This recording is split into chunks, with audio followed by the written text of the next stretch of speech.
آج کی ویڈیو میں ہم آپ کو شیخ رشید احمد کی دلچسپ لائف سٹوری سنائیں گے۔ جب شیخ صاحب سائیکل پر سفارتخانے پہنچے، بھٹو نے شیخ رشید کو قومی بدمعاش کیوں کہا؟ جب شیخ رشید نے بھٹو کے جلسے کو ناکام بنا دیا، شیخ رشید کی چودھری برادر سے کیسے دوستی ہوئی؟ ضیاء الحق کے ساتھ ملاقات میں کیا دلچسپ ہوا؟ جب ظہور الہی کے جلسے میں شیخ رشید نے فائر کر کے بندہ مار دیا، شیخ رشید کو سیاست میں کون لے کر آیا؟ یہی موضوعات ویڈیو میں ڈسکس کریں گے۔ چلتے ہیں ویڈیو کی طرف۔ امریکہ کے یوم آزادی پر تقریب شروع ہو چکی تھی۔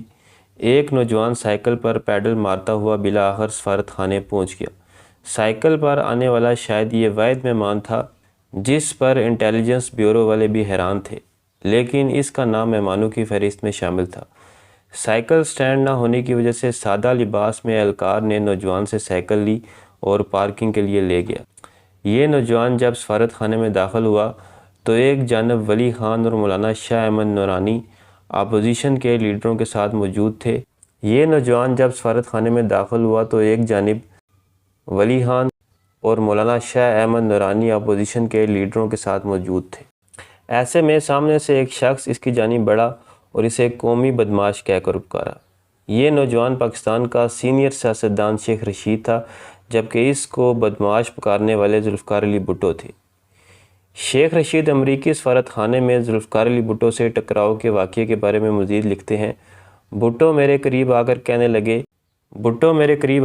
لگے اس دن لیاقت باغ میں نے تمہیں بچا لیا، ورنہ لوگ تمہارا کیما بنا دیتے۔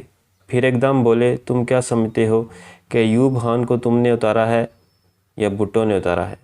کان کھول کر سن لو، ایوب خان کو گور ایوب اور اختر ایوب خان نے اتارا ہے۔ ساتھ ہی مجھ سے پوچھا کہ تم نے BA کر لیا ہے؟ میں نے کہا ابھی نہیں۔ انہوں نے اپنے ملٹری سیکرٹری کو کہا قومی بدمعاش کو گارڈن کالج سے نکالنا مشکل ہو جائے گا۔ لیاقت باغ میں جب بھٹو کے جلسے میں گولی چلی۔ شیخ رشید احمد لکھتے ہیں، سقوط ڈھاکہ کے بعد ذوالفقار علی بھٹو نے بطور چیف مارشل ایڈمنسٹریٹر چارج سنبھال لیا تھا۔ انہوں نے اسلامی سربراہی کانفرنس میں بنگلہ دیش کو منظور کروانے کے لیے اپنی پارٹی کا کنونشن لیاقت باغ میں منعقد کرنے کا اعلان کیا اور کانفرنس سے 2 روز قبل شہید چوک میں جلسے کے دوران بھٹو کو چیلنج کیا کہ اس میں ہمت ہے تو لیاقت باغ میں جلسہ کر کے دکھائے۔ انہوں نے اخبارات میں بھی بیانات دیے کہ بھٹو ان کی لاش پر سے گزر کر ہی لیاقت باغ میں جلسہ کرے گا۔ بقول شیخ رشید اس اعلان کے بعد پورے شہر میں خوف و ہراس پھیل گیا۔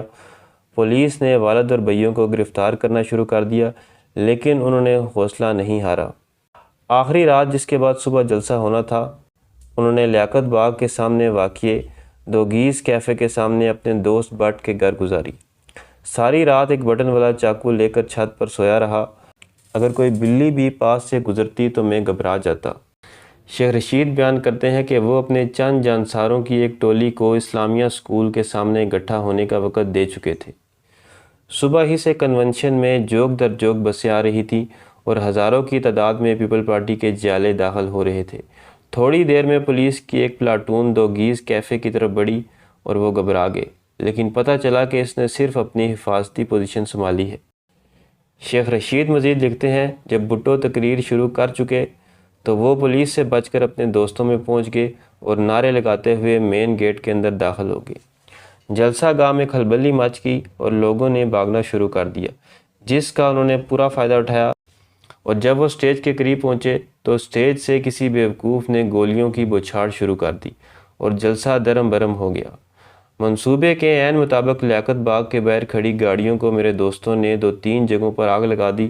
نوجوانوں نے مجھے کندھوں پر اٹھا لیا اور میں بھٹو کے سامنے بنگلہ دیش نامنظور نامنظور کے نعرے لگا رہا تھا، جبکہ میرے ارد گرد 20-25 نوجوانوں کا حصار تھا۔ جب زیادہ گولیاں چلی تو میں نے کوٹ قمیض اور بنیان سب اتار دیے اور ننگی چھاتی دکھاتے ہوئے بھٹو کو للکارا کہ یہاں گولی مارو۔ جلسہ درم برم ہو گیا۔ لوگوں نے باہر نکل کر 3-4 گاڑیوں کو مزید آگ لگا دی۔ بھٹو پر اتنا خوف طاری ہوا کہ سیکیورٹی نے گھیرے میں لے لیا اور وہ 1 گھنٹے میں گوالمنڈی سے نکل گئے۔ وہ شیخ رشید جو بھٹو کا شیدائی تھا۔ یہ ان دنوں کی بات ہے جب ذوالفقار علی بھٹو اعلان تاشکند کے بعد وزارت خارجہ سے مستعفی ہو چکے تھے اور اپنی علیحدہ جماعت پاکستان پیپل پارٹی بنا چکے تھے۔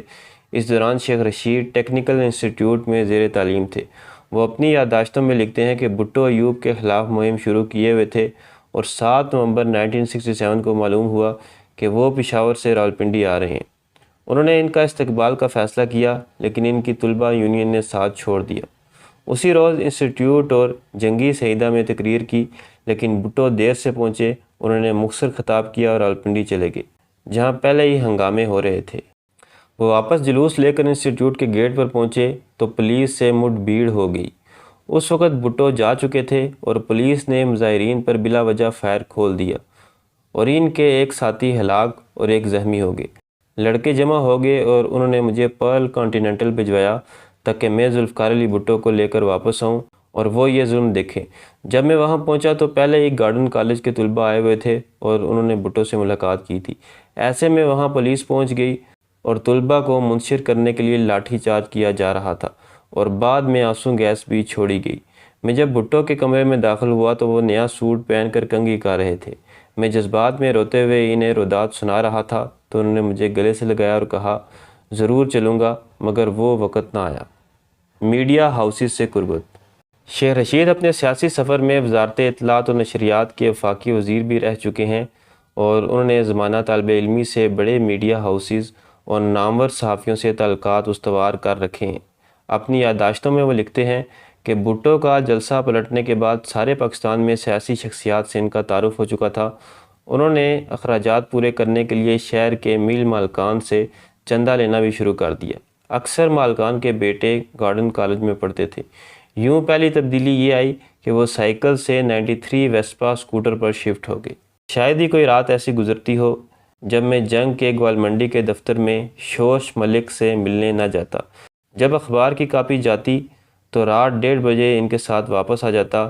اس طرح 1-2 دن چھوڑ کر نوائے وقت میں بھی شیخ اکرم کے پاس گپ شپ لگانے جاتا۔ اس سے بڑا فائدہ یہ ہوا کہ اخبار میں خبر لگ جاتی تھی اور دوسرا اخباروں کا سب سے پہلے پتہ چل جاتا تھا۔ شورش کشمیری مرحوم نے مجھے مجید نظامی، زیڈ سلیری اور عبداللہ ملک سے متعارف کروایا۔ اس طرح مجیب الرحمن، الطاف قریشی اور صلاح الدین تک رسائی حاصل کرنے میں کامیاب ہو گیا۔ گجرات کے چودھری خاندان سے تعلق۔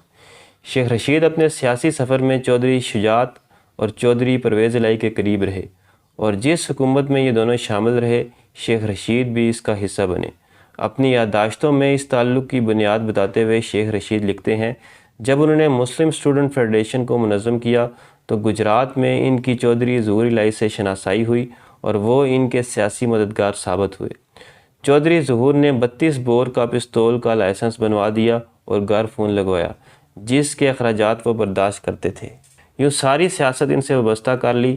شیخ رشید لکھتے ہیں کہ سن 1977 کے انتخابات میں ظہور الہی کے کڑیاں والے جلسے میں تصادم ہو گیا اور انہوں نے اسی پستول سے مقابلہ کیا اور اسی دوران ایک شخص ہلاک ہو گیا، جس کے بعد انہیں اس کیس میں گرفتار بھی کر لیا گیا اور پھر ان کی رہائی اس وقت عمل میں آئی جب مارشل لا لاگو ہوا اور انہیں ضمانت پر رہائی ملی، جب DGISI کی مداخلت پر کونسلر بنے۔